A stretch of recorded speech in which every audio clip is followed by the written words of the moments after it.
Hello everyone, this is doctor Namrata और आप सबको नए साल की बहुत-बहुत शुभकामनाएँ।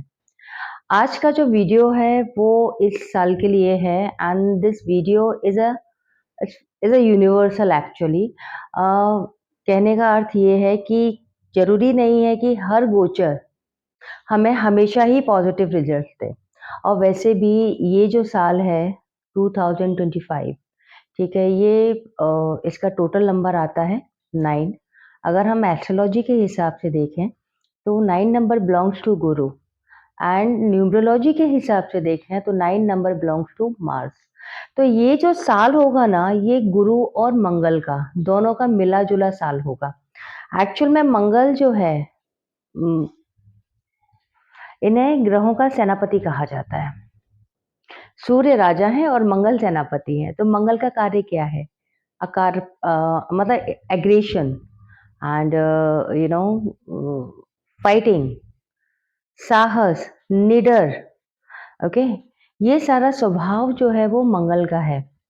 अगर देखा जाए तो 2024 में अक्टूबर 20 अक्टूबर को इन्होंने अपनी नीच राशि कर्क में प्रवेश किया था एंड पुष्य नक्षत्र में इनका प्रवेश था।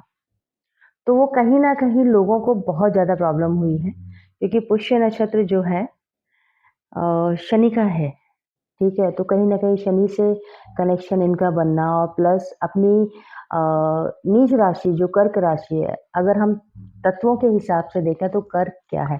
कर्क राशि इज़ बिलॉन्ग्स टू चंद्र, ठीक है? उसका तत्व क्या है? जल।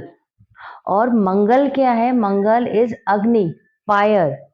ओके, जब बड़ा-सा आग का दहकता हुआ गोला हम किसी समंदर में डाल दें या किसी नदी में डाल दें, क्या होता है? विस्फोट। तो लोगों की लाइफ में विस्फोट हुए हैं। दे आर इमोशनली सेटबैक्स हुए हैं, लोग डिप्रेशंस में गए हैं, आत्महत्या जैसी ऐसे बहुत सारे विवाद हमारे आस-पास हुए और हम लोग भी कहीं न कहीं इस चीज़ से इफ़ेक्टिव हैं। तो इस समय मैं ये नहीं कहूँगी कि ये उनके लिए अच्छा था, मेरे लिए बुरा था, मेरे लिए अच्छा था। तो दिस इज़ फॉर यूनिवर्सल, क्योंकि ये घटनाएँ ना प्राकृतिक घटनाएँ होती हैं। अब क्या होने वाला है, अभी तक जो मंगल है वो बस चल ही रहे हैं, ठीक है? तो लोग कहीं न कोई इमोशनली किसी के ब्रेकअप हो गए, है ना? कोई डिप्रेशन में ही चला गया, किसी के साथ अचानक से लॉस हो गया, इमोशंस बहुत हाई हो गए। तो कहीं न कहीं ये सारी चीज़ें हमें देखने के लिए मिली हैं। कुछ हेल्थ इश्यूज हो गए, कुछ लोगों का कारावास योग बन गया। So many things happen. अब now what will be the next? तो भैया ऐसी बात है कि 21 जनवरी 2025 को मंगल देव जो है ना, अपनी नीच राशि से निकलकर, ठीक है, दुश्मन राशि में प्रवेश करेंगे। अब दुश्मन राशि है मिथुन राशि। अभी तक वो वक्री अवस्था में ही है, तो वक्री अवस्था से चलते-चलते वो जा रहे हैं मिथुन राशि में। अब यहाँ एक चीज़ और, लोग पहले से ही बहुत परेशान हैं, है ना? अभी तक वो जो कुछ हुआ है उनके साथ में वो सँभल ही नहीं पा रहे हैं। कुछ भी अचानक से हो जाए, it's take time to understand, it's take time to come out, it's take time to solve the problems. क्योंकि प्रॉब्लम 1 मिनट में आ जाती है, लेकिन उसका सॉल्यूशन बहुत वेट करना पड़ता है हमको। तो अब ये नीच से निकल के अपने दुश्मन की राशि में जाएँगे। अब दुश्मन की राशि में जाएँगे तो ज़ाहिर है वहाँ पे भी कुछ ना कुछ बैंड तो ये बजाने ही वाले हैं, क्योंकि मंगल शांत नहीं बैठता ना।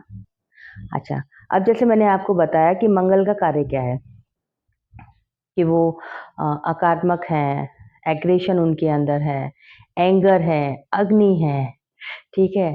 वहाँ पर जहाँ कर्क राशि जल थी, तो सब एक विस्फोट जैसा लाइफ में लोगों के हुआ है। अब जब मिथुन राशि में ये जाएँगे तब क्या करेंगे?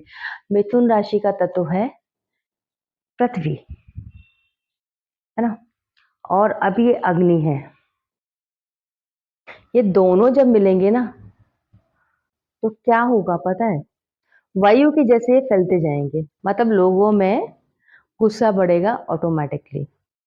मंगल जो है वो सेक्स का कारक भी है। कुछ लोगों को शायद नहीं पता है। इंटरकोर्स, प्रजनन क्षमता, you know, capacity to produce a child, that is Mars. कामुकता, दैट इज़ मार्स। ठीक है? तो कहीं न कहीं लोगों के अंदर गुस्सा बढ़ेगा, ठीक है? और एक्चुअली डिपेंड होता है कि मंगल की स्थिति आपकी कुंडली में कैसी है। अगर मतलब मंगल देखो प्रॉब्लम्स तो होंगे, ये श्योर है। किसी को ज़्यादा होंगे, तो किसी को कम होंगे, लेकिन होंगे ज़रूर। ऐसा हो नहीं सकता कि प्रॉब्लम्स नहीं हो। तो वहाँ पर प्रॉब्लम्स किस टाइप के हो सकते हैं? मिथुन राशि में गोचर करेंगे, मिथुन राशि के जो हैं वो बुधदेव उसके स्वामी होते हैं। तो जो लोग बैंकिंग सेक्टर में हैं, या तो प्रोग्रेस होगा या लॉस होगा, ठीक है? और नौकरियों में प्रभावित हो सकते हैं, बिज़नेस प्रभावित हो सकता है, मतलब दोनों साइड से हो सकता है। अगर दोनों की पोज़ीशन अच्छी है, तो बहुत अत्यधिक बुरा नहीं होगा। अगर पोज़ीशन बिल्कुल भी अच्छी नहीं है, मंगल नीच का आपकी स्थिति मतलब कुंडली में बैठे हुए हैं, या शत्रु नक्षत्र में बैठे हुए हैं, या गलत भाव में बैठे हुए हैं, तो अभी जो बैंड बजी है, वो और बजने वाली है, ठीक है? तो यहाँ पर क्या करना है आपको, you have to be very cool, calm. और मेन चीज़ क्या हो जाती है ना, कि जब कहीं न कहीं आपके चंद्र दूषित होंगे, तो चंद्र जो हैं वो इमोशंस के कारक होते हैं। गुस्सा क्या है? इमोशन, है ना? खुशियाँ क्या हैं? इमोशंस। जो अच्छा लगता है हम खुश हो जाते हैं, जिस चीज़ पे जो बुरा लगता है तो हमें गुस्सा आता है, तो what is all this? That is emotions, ठीक है? कहीं अगर चंद्र और मंगल की युति है, चंद्र भी अगर कुंडली में अच्छी नहीं है, तो आप सबको बहुत ज़्यादा, आप सबको क्या, हम सबको बहुत ज़्यादा सतर्क रहने की आवश्यकता है। सबसे पहले बिना बात के किसी से झगड़ा नहीं करना है। दूसरी चीज़, कोई भी डिसीज़न्स सोच समझ के लेने हैं। बैंकिंग के क्षेत्र में हो, चाहे लोन्स आप लेने जाने वाले हो, चाहे अगर नौकरियाँ का कुछ हो, तो करियर जो अभी चल रहा है ना, उसे वैसे धक्का मारते रहो और 2 महीने।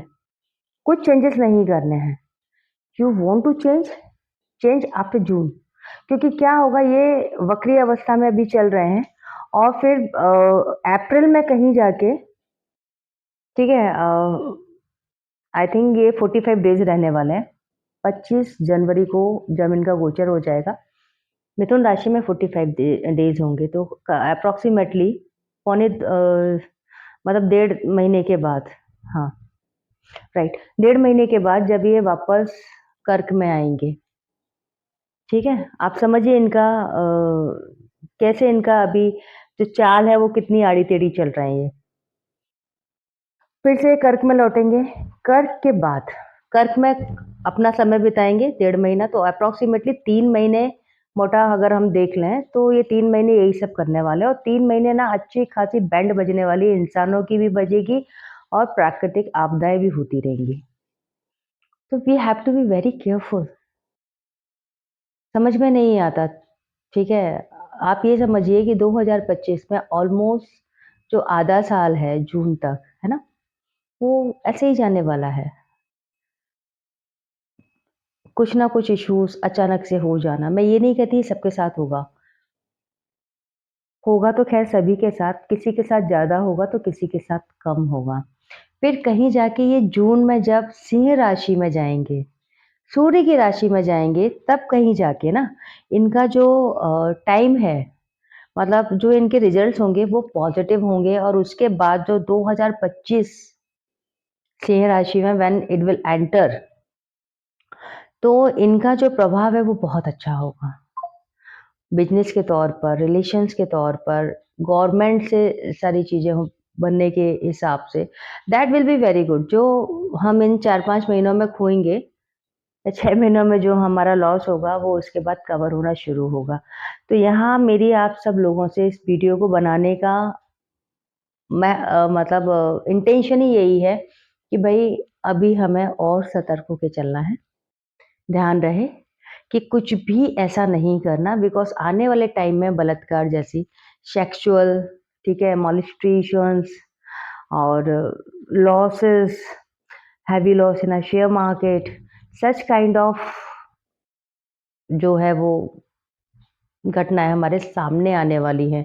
अगर आपको कहीं ऐसा लगता है कि आपका मंगल बिल्कुल अच्छा नहीं है, मंगल बुरा है, तो उसकी पहचान क्या है? बहुत अत्यधिक गुस्सा आना, पहली चीज़। गुस्से में किसी को भी अनाप-शनाप बोलना, यू डोंट नो कि क्या है, मतलब हम बोल क्या रहे हैं। मंगल जो है वो हथियार है, ठीक है? तो somehow people will try to take weapons also in their hand. तो गुस्से-गुस्से में कहते हैं ना, अरे गुस्से में उसने उसको मार दिया। तो ये सारी चीज़ें भी हमारे कहीं न कहीं सामने आएगी। तो थिंग इज़ दैट कि आप अपने आप को कूल रखें, शांत रखें, ठीक है? और मंगल को शांत करने का एक I am telling you the one remedy कि आप मंगलवार के दिन हनुमान मंदिर में या किसी भी मंदिर में ना एक अनार चढ़ा कर आएँ। खोलकर आपको अनार चढ़ाना है, because that is that's belongs to Mars. And हमारे घर की जो साउथ डायरेक्शन होती है, ठीक है? उसका प्रतिनिधित्व भी मंगल करते हैं। तो हम साउथ डायरेक्शन में एक फ़ोटो हनुमान जी का जो जो आशीर्वाद दे रहे हों, उस मुद्रा में हमें उन्हें लगाना है। तो कहीं न कहीं आपकी घर की भी एनर्जी बैलेंस करना बहुत ज़रूरी होता है। और अ, अगर आपको पता है कि आपकी कुंडली में मंगल की स्थिति बिल्कुल भी अच्छी नहीं है, तो आप बहते पानी में 45 डेज़ तक गुड़ प्रवाहित कर सकते हैं। बहते हुए पानी में आप उसे मंगलवार से शुरू करें और बहाएँ। हालाँकि रेमेडीज़ जो होती है ना, वो लिखी हुई कहीं नहीं होती। ल रेमेडीज़ जो होती हैं वो बना मतलब आपकी ग्रह की कुंडली देखकर, ग्रहों की स्थितियाँ एंड उनके नक्षत्र को देखकर वो रेमेडीज़ बनाई जाती हैं। तो ये नॉर्मल रेमेडी होती है जो आप कर सकते हो। और कहीं न कहीं इस प्रकोप से बचने के लिए ना आप हनुमान चालीसा का चैंट करते रहो। सो दीज़ आर द थिंग्स। अगर आपको कहीं ऐसा लगता है कि अभी प्रॉब्लम चल रही है और आगे की अभी का देखते हुए आगे और भी प्रॉब्लम्स बड़ी हो सकती हैं, तो किसी से आप कंसल्ट करें and take the proper guidance, ठीक है? क्योंकि प्रॉपर गाइडेंस ही आपको आपकी डेस्टिनी तक पहुँचा सकता है, नो वन एल्स। तो बस ये साल सबके लिए अच्छा हो और सुरक्षित रहें, खुश रहें। आई थिंक यही सब इंसान को समझना चाहिए। अपने ऊपर काबू थोड़ा-सा पाएँ। और अगर वीडियो आपको अच्छा लगता है और किसी को इस वीडियो की ज़रूरत है, तो उसे फॉरवर्ड